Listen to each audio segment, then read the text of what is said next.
Hi అండి. అందరూ ఎలా ఉన్నారు? బాగున్నారా? అందరికీ నమస్కారం. Welcome back to my channel Bhavya's world 110. ఈరోజు మన రెసిపీ వచ్చేసి మటన్ ములక్కాడ కర్రీ అండి. గ్రేవీ కర్రీ లాగా. అసలు టేస్ట్ అయితే చాలా బాగుంటుంది. ఎప్పుడైనా ట్రై చేశారా? ట్రై చేయకపోతే ఒక్కసారి ట్రై చేయండి నేను చెప్పేటట్లు. నిజంగా టేస్ట్ అయితే అద్దిరిపోతుంది. మ్యాక్సిమం మటన్ తినలేని వాళ్ళు కూడా అందులో ములక్కాడ వేసి వండుకుంటే ములక్కాడ కోసమైన కర్రీ అయితే తింటూ ఉంటారు. అందులో నేను కూడా ఒక దాన్ని. మటన్ అయితే అస్సలు తినను, కానీ ఇలా ములక్కాడ వేసి వండుకుంటే తింటాను, మటన్ తినకపోయినా. ముందుగా దీని తయారీ విధానం చూసేద్దాం, వచ్చేయండి. దీనికోసం నేనైతే మటన్ చూసారా ఎంత బాగుందో, అలాగే ఉల్లిపాయలు అయితే కట్ చేసి పెట్టుకున్నాను. ములక్కాళ్ళు చూసారా మరీ లేతగా ఉంటే బాగోదు, బాగా తయారై ఉండాలి, అలాగని ముదిరిపోకూడదు. అప్పుడే ఈ కర్రీకి బాగుంటుంది. ఎందుకంటే మటన్ ఎక్కువసేపు ఉడుకుతుంది కాబట్టి లేతగా తీసుకుంటే పేస్ట్ అయిపోతాయి. తర్వాత స్టవ్ ఆన్ చేసి కుక్కర్ అయితే పెట్టుకుందాము. మటన్ కర్రీ కుక్కర్లో అయితే త్వరగా కుక్ అవుతుంది కదా, అలాగే బాగుంటుంది కూడా. ఉల్లిపాయలు అయితే ఆయిల్ హీట్ అయ్యాక ఉల్లిపాయలు యాడ్ చేసుకుందాము. ఉల్లిపాయలను బాగా బ్రౌన్ కలర్ వచ్చేంత వరకు కూడా మగ్గించుకుందాము. చూసారా ఇలాగా బ్రౌన్ కలర్ వచ్చిన తర్వాత మనం ఈలోపు మటన్ని శుభ్రంగా క్లీన్ చేసుకుని వాష్ చేసి పెట్టుకోవాలి. తర్వాత వాష్ చేసి పెట్టుకున్న మటన్ని వాటర్ వెళ్ళకుండా ఈ విధంగా పిండుకొని మటన్ అయితే యాడ్ చేసుకుందాము. మటన్ని గరిటెతో ఒక్కసారి అయితే వీడియోలో చూపించినట్లుగా కలుపుకుందాము. ఒకసారి అయితే మూత పెట్టి మగ్గించుకుందాము. అప్పుడు దాంట్లో ఉన్న వాటర్తో అయితే మటన్ అయితే కుక్ అవుతుంది. చూసారా ఈ విధంగా మనం మూత పెట్టి కుక్ చేసుకుంటున్నాం కదా, మధ్య మధ్యలో గరిటెతో ఈ విధంగా కలుపుతూ ఉండాలి. అప్పుడే మనకి ఈవెన్గా పీసులన్నీ కూడా కుక్ అవుతాయి. తర్వాత ఈలోపు మనం ములక్కాళ్ళన్నీ పైన కొద్దిగా వెయిన్స్ అనేవి అయ్యే పీసులు ఉంటాయి కదా, తీసుకుని శుభ్రంగా వాష్ చేసుకుని ఈ స్టేజ్లో మనం ములక్కాడ ముక్కలను కూడా యాడ్ చేసుకోవాలి.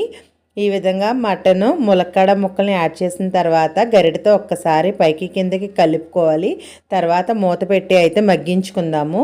ఈ విధంగా మగ్గించడం వలన టేస్ట్ అనేది చాలా బాగుంటుంది. చూసారా ఇలాగ అప్పుడప్పుడు మధ్య మధ్యలో మనము మూత తీసి గరిటెతో పైకి కిందకి కలుపుకుంటూ ఉంటే అప్పుడు మనకి ఈవెన్గా ఆయిల్లో బాగా కుక్ అవుతూ ఉంటాయి. ఇంకొక 5 మినిట్స్ అయితే మగ్గించుకుందాము. చూసారా ఇప్పుడైతే మూత తీసేసిన తర్వాత మనం దీంట్లో ఉప్పు కారం యాడ్ చేసుకుందాము. రుచికి తగినంత ఉప్పు అయితే యాడ్ చేసుకుందాం. ఎప్పుడైనా కర్రీస్కి కళ్ళ ఉప్పు యాడ్ చేసుకుంటే టేస్ట్ అనేది బాగుంటుంది. అదేవిధంగా 2 టేబుల్ స్పూన్ కారం అయితే యాడ్ చేస్తున్నాను. మీకు కారం ఇంకా కావాలంటే యాడ్ చేసుకోవచ్చు. అదేవిధంగా కొద్దిగా పసుపు కూడా యాడ్ చేసుకుందాము. పసుపు అనేది నాన్ వెజ్ కర్రీలో కొంచెం ఎక్కువే యాడ్ చేసుకోవాలి. ఇవి యాడ్ చేసుకున్న తర్వాత నేను ఒక టేబుల్ స్పూన్ అల్లం వెల్లుల్లి పేస్ట్ కూడా యాడ్ చేశాను, అదైతే క్లిప్ మిస్ అయింది. ఇవన్నీ బాగా కలిసేలాగా పైకి కిందకి గరిటెతో కలుపుకోవాలి. చూసారా నేను ఎలా అయితే వీడియోలో కదుపుతూ ఉన్నానో ఆ విధంగా ఒక్కసారి కలుపుకోవాలి. అప్పుడే వాటర్ యాడ్ చేయకూడదు. ఈ విధంగా ఉప్పు కారం పసుపు అల్లం వెల్లుల్లి పేస్ట్ బాగా మగ్గాలి. మగ్గేంత వరకు కూడా మూత పెట్టి మంటను మీడియం ఫ్లేమ్లో పెట్టుకుని మగ్గించుకుందాము. మంటను మీడియం ఫ్లేమ్లో పెట్టకపోతే అల్లం వెల్లుల్లి పేస్ట్ వేసాం కదా, అడుగున అంటుకుపోతుంది. చూసారా ఈ విధంగా బాగా కలుపుకోవాలి. తర్వాత ఇప్పుడైతే మనము ఒక గ్లాస్ వాటర్ అయితే యాడ్ చేసుకుందాము. ముక్క ములిగేంత వరకు వాటర్ యాడ్ చేసుకుంటే సరిపోతుంది. తర్వాత దీనికి కుక్కర్ మూత అయితే పెట్టేసి ఒక 5 విజిల్ అయితే రానిద్దాము.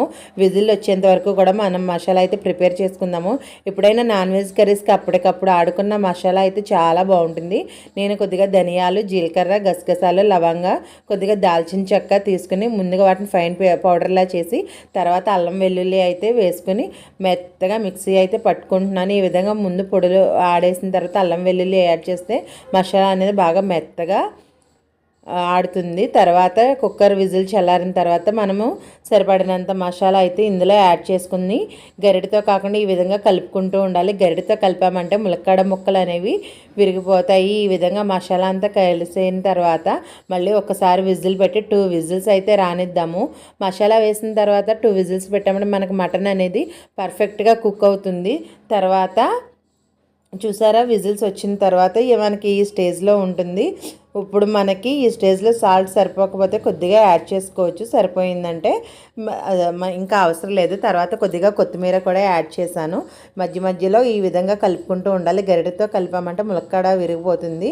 ఒకవేళ కదిపినా నేను చూపిస్తున్నాను కదా, ఈ విధంగా సైడ్ నుంచి కలుపుకోవాలి. మధ్యలో మనకి ఇష్టం వచ్చినట్టు కలిపామంటే ములక్కాడ ముక్కలు విరిగిపోతాయి, కానీ టేస్ట్ అయితే మటుకు అద్దిరిపోతుంది. మూలుగులు చూసారా ములక్కాడ అంత ఉంది. ఈ వాటర్ అంతా కూడా ఇనికిపోయేంత వరకు కూడా మనము ఉడికించుకోవాలి. మధ్య మధ్యలో గరిటెతో చెక్ చేసుకుంటాం, మూత పెట్టుకొని మగ్గించుకుందాము. చూసారా, ఈ విధంగా అసలు మటన్ అనేది ఉడుకుతుంటేనే సువాసనలు అయితే వెదజల్లేస్తుంది. చూసారా, ఇంకొక 5 మినిట్స్లో మన కర్రీ అయితే రెడీ అయిపోతుంది. ఇప్పుడైతే స్టవ్ ఆఫ్ చేసేసుకుని సర్వ్ చేసేసుకుందాము. ఇలా వేడి వేడి అన్నంలో మటన్ కర్రీ వేసుకుని తింటే ఉంటుందండి, నిజంగా అద్దిరిపోతుంది. మీరు కనుక మన వీడియో ఫస్ట్ టైం చూసినట్లయితే ప్లీజ్ సబ్స్క్రైబ్ చేయండి. సబ్స్క్రైబ్ చేసి గంట సింబల్ ఆన్ చేయడం వలన నేను పెట్టే ప్రతి వీడియో కూడా మీకు నోటిఫికేషన్ వస్తుంది. ప్లీజ్ లైక్ చేయండి. Thanks for watching. Bye bye. Please subscribe Bhavya's world 110.